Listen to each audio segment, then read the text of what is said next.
प्रिय विद्यार्थियों, पिछले वीडियो देखकर आप समझ गए होंगे कि सरकार के 3 अंग हैं, व्यवस्थापिका, कार्यपालिका और न्यायपालिका। हर देश में व्यवस्थापिका को अलग अलग नामों से जाना जाता है। भारत सरकार में व्यवस्थापिका को संसद के नाम से जाना जाता है। संसद के 2 सदन हैं, लोकसभा और राज्यसभा। लोकसभा भारतीय संसद का प्रथम सदन है। इसको निम्न सदन अथवा अस्थायी सदन भी कहा जाता है। राज्यसभा भारतीय संसद का द्वितीय और उच्च सदन है। इसको स्थायी सदन के नाम से भी जाना जाता है।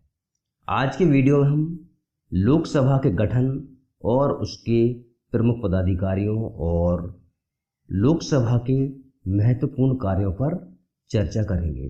लोकसभा यद्यपि संसद के 2 सदन हैं, परंतु भारतीय राष्ट्रपति भी इसके अभिन्न अंग हैं। इस प्रकार संसद में लोकसभा, राज्यसभा और राष्ट्रपति सम्मिलित होते हैं। अब आपके मन में एक प्रश्न आ रहा होगा कि राष्ट्रपति तो कार्यपालिका के अंतर्गत आते हैं, तो व्यवस्थापिका में कैसे आ गए।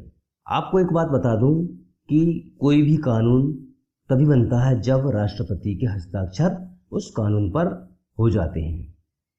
मान के चलिए कोई कानून बनने के पहले लोकसभा और राज्यसभा यानी कि संसद के दोनों सदनों से पारित हो भी जाता है, तब भी वह कानून तभी बन पाएगा जब राष्ट्रपति के हस्ताक्षर उस पर हो जाएंगे। तो इस तरह से राष्ट्रपति भी भारतीय संसद के एक अंग हैं। तो लोकसभा, राज्यसभा और राष्ट्रपति, इन तीनों को मिलाकर भारतीय संसद का निर्माण होता है। लोकसभा हमारे देश की संसद का निम्न सदन है। इसके सदस्यों की संख्या अधिकतम 545 है। लोकसभा के सदस्यों का निर्वाचन संबंधित क्षेत्र के मतदाताओं द्वारा प्रत्यक्ष मतदान के आधार पर किया जाता है। लोकसभा में मध्य प्रदेश से 29 सदस्य निर्वाचित होकर जाते हैं। भारत का प्रत्येक नागरिक जो 18 वर्ष की आयु पूरी कर चुका हो, लोकसभा के लिए मतदान कर सकता है। लोकसभा का कार्यकाल 5 वर्ष का होता है। प्रधानमंत्री के परामर्श पर राष्ट्रपति उसे समय से पूर्व भंग कर सकते हैं। लोकसभा के पदाधिकारी अध्यक्ष और उपाध्यक्ष होते हैं। लोकसभा अपने सदस्यों में से ही एक अध्यक्ष तथा एक उपाध्यक्ष का निर्वाचन करती है। लोकसभा के अध्यक्ष के कार्य इस प्रकार हैं। लोकसभा का अध्यक्ष सदन की कार्यवाहियों की अध्यक्षता करता है। लोकसभा का अध्यक्ष सदन की कार्यवाही को संचालित करता है। लोकसभा का अध्यक्ष सदन में शांति व्यवस्था स्थापित करता है। लोकसभा का अध्यक्ष कोई विधेयक धन विधेयक है या नहीं, यह निर्धारण करता है। लोकसभा का अध्यक्ष लोकसभा की विभिन्न समितियों का गठन करता है। लोकसभा का अध्यक्ष लोकसभा के सदस्यों के अधिकारों का संरक्षण करता है। लोकसभा का अध्यक्ष सदन में किसी विषय पर होने वाले विचार विमर्श के लिए समय निर्धारित करता है। लोकसभा के अध्यक्ष को स्पीकर कहा जाता है। लोकसभा के अध्यक्ष की अनुपस्थिति में लोकसभा का उपाध्यक्ष सदन की अध्यक्षता तथा सदन की कार्यवाही का संचालन करता है। लोकसभा के सदस्यों के लिए योग्यताएं। आइए अब हम जानते हैं कि लोकसभा का सदस्य निर्वाचित होने के लिए कौन कौन सी योग्यताएं होना जरूरी है। पहला, वह भारत का नागरिक हो। दूसरा, उसकी आयु 25 वर्ष या उससे अधिक हो। तीसरा, वह केंद्र या प्रांत सरकारों के अधीन किसी लाभ के पद पर न हो। चौथा, उसे किसी सक्षम न्यायालय ने पागल या दिवालिया घोषित न किया हो। पांचवा, उसे संसद के किसी कानून द्वारा चुनाव लड़ने के अयोग्य घोषित न किया गया हो। उपरोक्त सभी योग्यताएं पूरी होने पर ही कोई भी व्यक्ति लोकसभा का सदस्य निर्वाचित हो सकता है। लोकसभा की शक्तियां।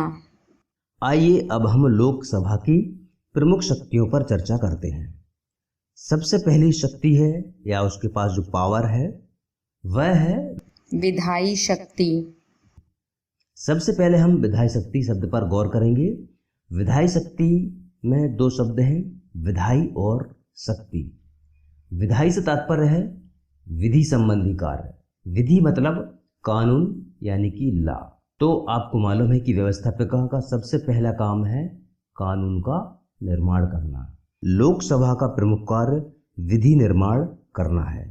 संविधान के अनुसार विधि निर्माण में लोकसभा एवं राज्यसभा की शक्तियां बराबर हैं, परंतु व्यवहार में लोकसभा ज्यादा शक्तिशाली है।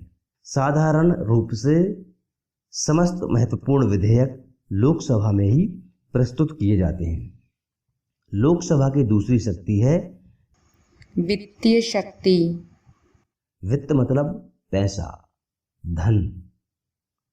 संविधान के द्वारा वित्तीय मामलों में लोकसभा को शक्तिशाली बनाया गया है।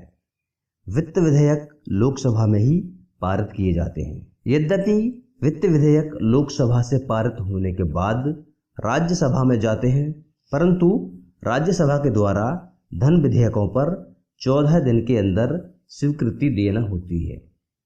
लोकसभा के पास जो तीसरी शक्ति है वह है कार्यपालिका पर नियंत्रण। संविधान के अनुसार मंत्रिमंडल लोकसभा के प्रति उत्तरदायी होता है। मंत्रिमंडल तब तक ही क्रियाशील रह सकता है जब तक लोकसभा का उसमें विश्वास है। लोकसभा के सदस्य मंत्रियों से प्रश्न पूछकर शासकीय नीतियों पर कार्य स्थगन प्रस्ताव तथा अविश्वास प्रस्ताव रखकर सरकार पर नियंत्रण रखता है। लोकसभा का अगला कार्य है संविधान में संशोधन। लोकसभा राज्यसभा के साथ मिलकर संविधान में संशोधन कर सकती है। लोकसभा का अगला कार्य है राष्ट्रपति उपराष्ट्रपति का चुनाव। राष्ट्रपति का चुनाव एक निर्वाचक मंडल द्वारा किया जाता है, जिसमें संसद के दोनों सदनों के चुने हुए सदस्य तथा राज्यों की विधानसभाओं के सदस्य होते हैं। इसी तरह लोकसभा के सदस्य राज्यसभा के सदस्यों के साथ मिलकर राष्ट्रपति का निर्वाचन करते हैं। यह निर्वाचन आनुपातिक प्रतिनिधित्व पद्धति के अनुसार एकल संक्रमणीय मत द्वारा होता है और निर्वाचन में मतदान गुप्त होता है। जनता के विचारों का मंच। लोकसभा चूंकि जनता के चुने हुए लोगों का सदन है, अतः इसके सदस्यों द्वारा व्यक्त किए विचार जनता के विचार माने जाते हैं। लोकसभा जनता की आकांक्षाओं एवं भावनाओं का दर्पण है। विविध कार्य। लोकसभा राष्ट्रपति पर महाभियोग भी लगा सकती है। उपराष्ट्रपति को पद से हटाने के लिए राज्यसभा के पारित प्रस्ताव पर चर्चा करती है। उच्च न्यायालय एवं उच्चतम न्यायालय के न्यायाधीशों के विरुद्ध महाभियोग प्रस्तावों पर चर्चा करती है। राष्ट्रपति द्वारा लगाए गए संकट काल की पुष्टि 1 माह के भीतर लोकसभा द्वारा होना अनिवार्य है, अन्यथा ऐसी घोषणा स्वतः रद्द हो जाती है। इस तरह से लोकसभा भारतीय संसद का प्रथम सदन है, निम्न सदन है और यह एक अस्थायी सदन है जिसका हर 5 वर्ष में विघटन हो जाता है। प्रति 5 वर्ष में लोकसभा सदस्यों का निर्वाचन होता है। इसके पश्चात नई लोकसभा का गठन होता है। लोकसभा का सदस्य बनने के लिए 25 वर्ष की आयु पूर्ण होना अनिवार्य है और इसके साथ ही अन्य योग्यताएं भी होना जरूरी है। लोकसभा की कार्यवाही का संचालन करने के लिए एक अध्यक्ष होता है जिसको स्पीकर कहा जाता है। लोकसभा के अध्यक्ष की अनुपस्थिति में लोकसभा का उपाध्यक्ष सदन की कार्यवाही का संचालन करता है। लोकसभा को विधि संबंधी, वित्तीय शक्तियां और कार्यपालिका पर नियंत्रण, संविधान में संशोधन और राष्ट्रपति और उपराष्ट्रपति के निर्वाचन के अलावा और भी कई तरह के कार्य और शक्तियां प्रदान की गई हैं।